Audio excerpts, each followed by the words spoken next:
You don't hear bombs exploding. You don't see tanks invading cities. But the war is happening right now, right before your eyes, or rather, behind them, in the silence of the networks, in the fiber optic cables that connect the world, in the servers that store your data, your life, your identity. The invisible war has already begun, and the question is, are you prepared? In 2021, a single hack paralyzed fuel supplies to nearly half of the United States.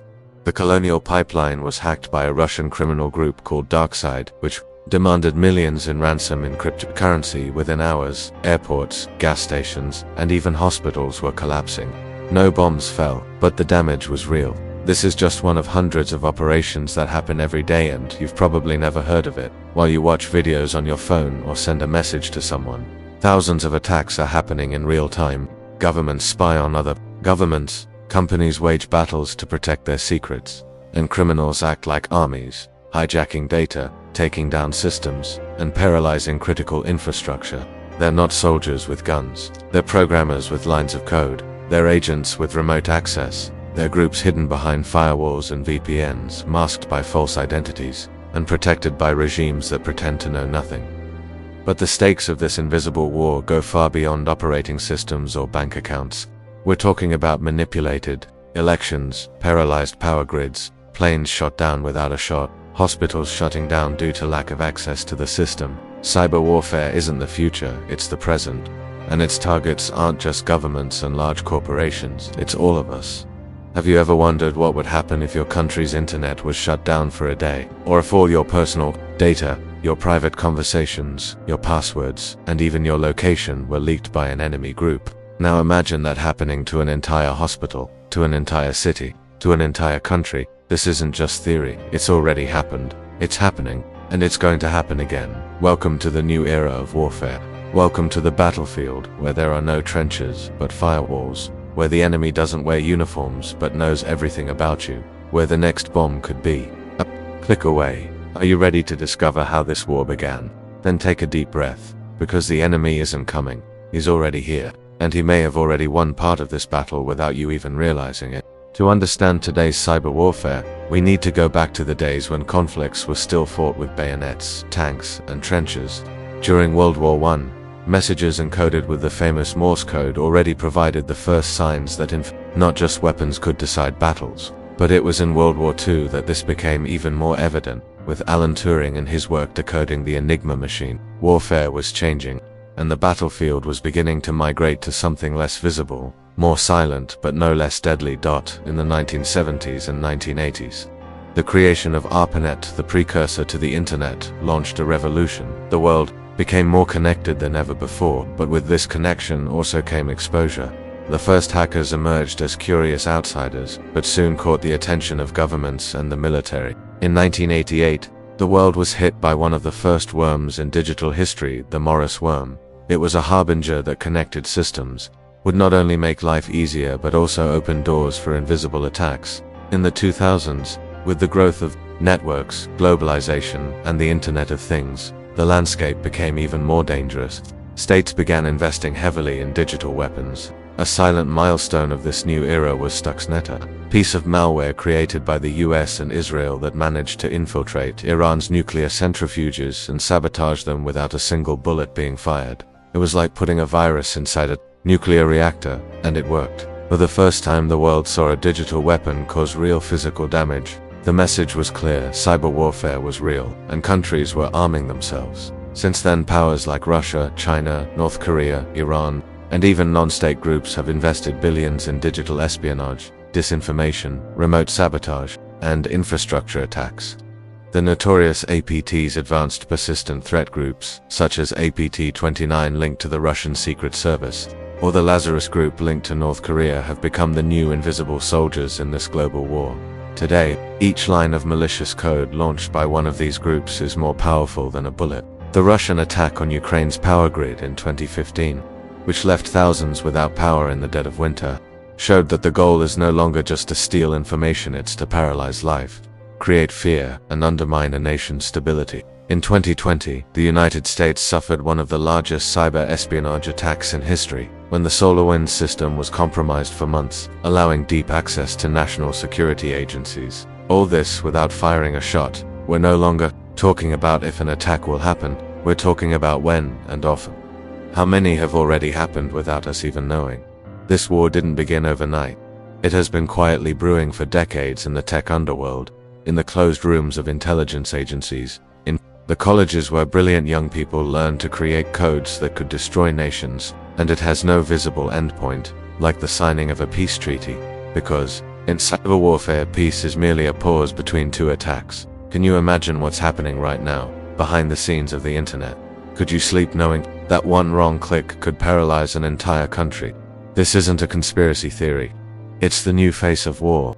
Today, the impact of cyberattacks is as palpable as the consequences of a traditional conflict. Entire economies tremble when supply chains are disrupted. In 2022, a breach by hackers who hacked Jamapol Pharmaceutical compromised vaccine production in 17 countries, delaying immunizations and causing an outbreak of diseases that had been controlled for decades. Each lost batch resulted in millions in losses, human lives at risk, and governments under pressure from public opinion.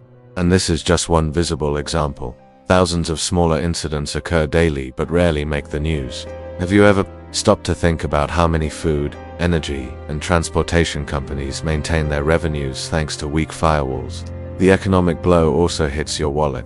When a major hospital was brought down by ransomware in early 2024, patients were transferred, surgeries cancelled, and medical equipment redesigned to handle digital blackouts. Insurance companies drastically increased cyber protection policies, passing the cost on to consumers. Global inflation, now in the double digits in several countries, has digital instability as one of its hidden vectors. Every system crash generates patient queues, delayed school enrollments, and losses for small businesses that rely on management software. How many times have you delayed a purchase or missed a deadline due to connection failures or inaccessible systems?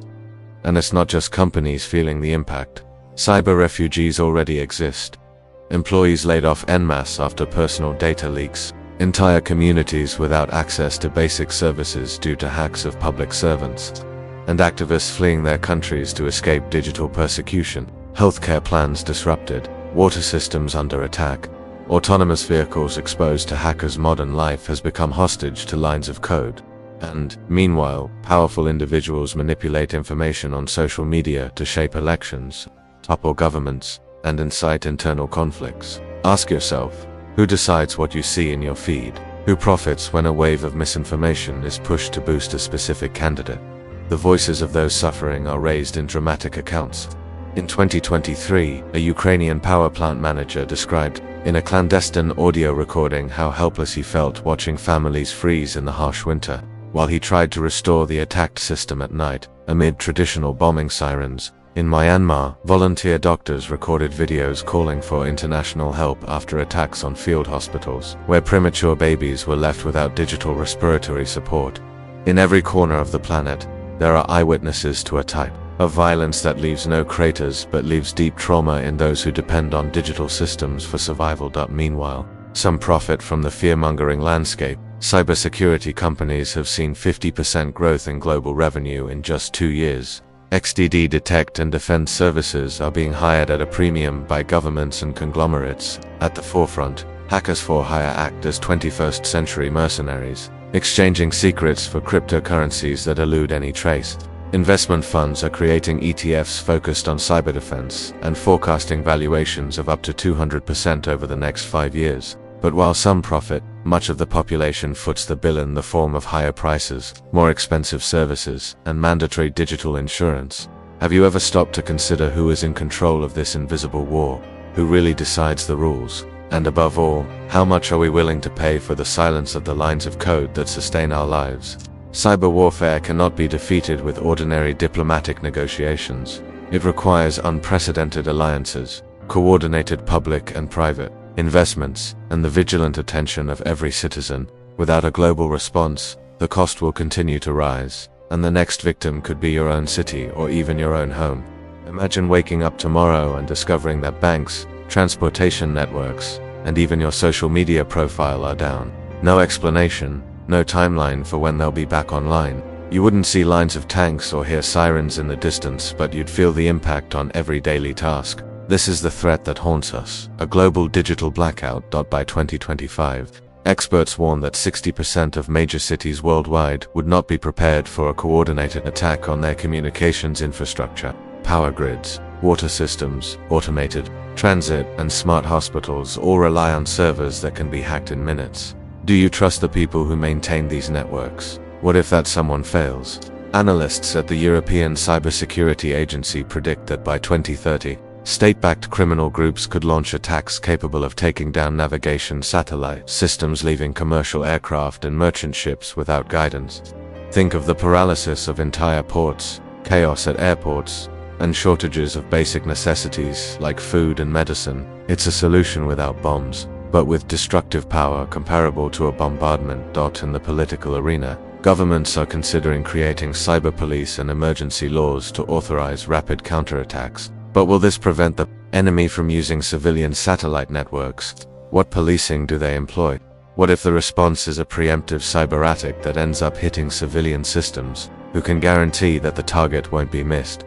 Digital geopolitics experts speak of the domino effect. An attack on a power plant can trigger border closures, economic retaliation, and an escalation of tension that ultimately leads nations to real, conventional conflicts. Invisible warfare can therefore be the trigger for traditional wars. Do you realize how every click can bring the world closer to open conflict? At the same time, artificial intelligence is accelerating malware creation. In 2024, we saw the first virus capable of adapting to the network environment and modifying its own code to evade defenses. How far can this go? Programs that learn, evolve, and multiply without direct human intervention. An army of intelligent code that can simultaneously attack multiple targets in different time zones. It's like facing an enemy that recruits and reconfigures itself. What about democracies?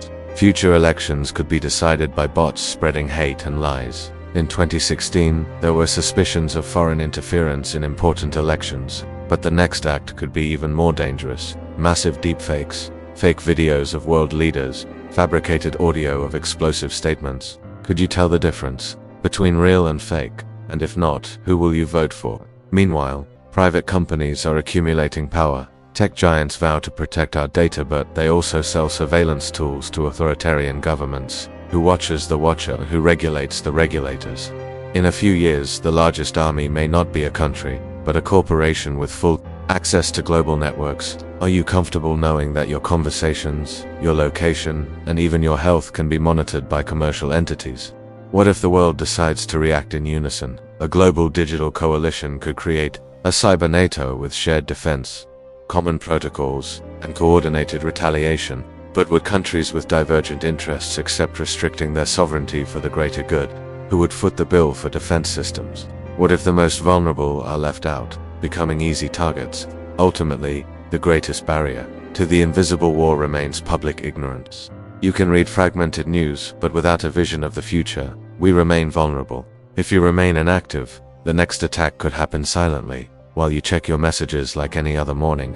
And then, when you notice the blackout, it will be too late. The next war may not need soldiers, and it may already have begun. Now that you've delved into the origins, impacts, and potential future ramifications of this borderless war, a fundamental question remains: what to do in the face of an enemy we can't even see? The answer begins with a collective profound awareness that cybersecurity isn't a luxury for governments or corporations, but a vital necessity for every connected citizen. First, ask yourself, do you know the security status of your personal devices? Smartphones, computers, internet routers, even home security cameras rely on passwords, updates, and settings that can be exploited by attackers. Do you often ignore system update notifications? Or have you been using the same weak password for years on multiple accounts? This oversight could be the gateway for a malicious actor who, with a single command, can hack into larger networks, accessing educational institutions, offices, and, ultimately, local governments. Every conscious user who reinforces their digital barriers reduces the attacker's attack surface, but this is only possible if everyone does their part. Second, consider the importance of robust public policies and regulations. In 2024, the European Union implemented the NIS2 directive, which establishes minimum security standards for critical infrastructure and digital service companies. But are laws truly sufficient without effective enforcement? How often do we see reports of data breaches, and even after million-dollar fines, vulnerabilities persist. Does legislation keep pace with technological innovation? And, most importantly, who takes responsibility when public systems, hospitals, blood banks, remote schools are compromised and human lives are affected? Third, it's necessary to invest in digital education. Schools and universities need to prepare new generations to understand not only how to use technology, but also how to protect it. Cyber literacy programs should teach how to recognize phishing attempts, the importance of regular backups, and the use of two-factor authentication. Furthermore, extension courses and corporate training must cover not only IT teams, but all employees within an organization. Remember the SolarWinds case. High-ranking employees had unrestricted access to critical systems without being prepared to identify a pattern of anomalous behavior in logs or suspicious emails. The failure wasn't just technical, it was human. Fourth, there must be international cooperation in creating de-escalation protocols. Just as the Nuclear Non-Proliferation Treaty seeks to limit the spread of atomic weapons, we need multilateral agreements that define clear limits on the use of What is the red line for a digital attack that interferes with democratic elections? What about malware that alters water levels in dams? And furthermore, how can we punish those who cross this line if the perpetrators can hide behind servers in uncooperative jurisdictions? Without transparency and accountability, any agreement becomes a dead letter. Fifth, the private sector cannot be content with short-term profits alone. Tech giants must embrace the responsibility of protecting the networks they maintain. Encryption tools should be standard, not optional. Cloud services should offer intrusion monitoring systems as standard. And, above all, these companies must cooperate with each other, sharing information about new threats in real time, without fear of market retaliation. When a bank discovers a new attack vector, this information must immediately reach hospitals, airlines, and even food delivery startups, as they are all exposed to the same digital attackers. Sixth, we cannot neglect the role of the media and civil society in ongoing vigilance. Newspapers, radio stations, YouTube channels, and social media platforms must maintain specialized cybersecurity coverage, clearly explaining the risks and protection mechanisms. Disinformation, which already causes political divisions and cultural clashes, can be neutralized when the population technically understands the manipulation methods behind a falsified text or a viral deep. Do you remember sharing a link without checking the source? What if that link came from a campaign funded by a state interested in destabilizing your country? Disinformation is the front line of this invisible war. Seventh, the culture of digital solidarity must grow. After all, cyber warfare affects everyone, but it can be combated by a network of vigilant citizens. Volunteer organizations can help map attacks in real time, provide free malware analysis tools, and provide support to victims of digital crimes. In several countries, there are already white hat hackers working for governments and NGOs, discovering vulnerabilities before malicious attackers can exploit them. This army of anonymous individuals, often working on open source code, should be recognized and valued as heroes of the modern world. Finally, the most important question: are you willing to wake up to this new reality? Are you ready to demand effective action from your political representatives and transparent commitments from your technology companies? Are you willing to invest time learning good security practices and share this knowledge with friends and family? If the answer is yes, then there is hope that this war, albeit invisible, can have a different outcome. Not surrender, but the building of a safer, more resilient, and more cooperative online world. Remember, the invisible war feeds on our carelessness and fear. The most powerful weapon we have is collective conscience. When every citizen realizes that it's not just about protecting bank accounts, but also about defending fundamental rights, freedom of expression, privacy, access to basic services, we take the first step toward regaining control of this battlefield. So, what are you going to do today to strengthen your defenses?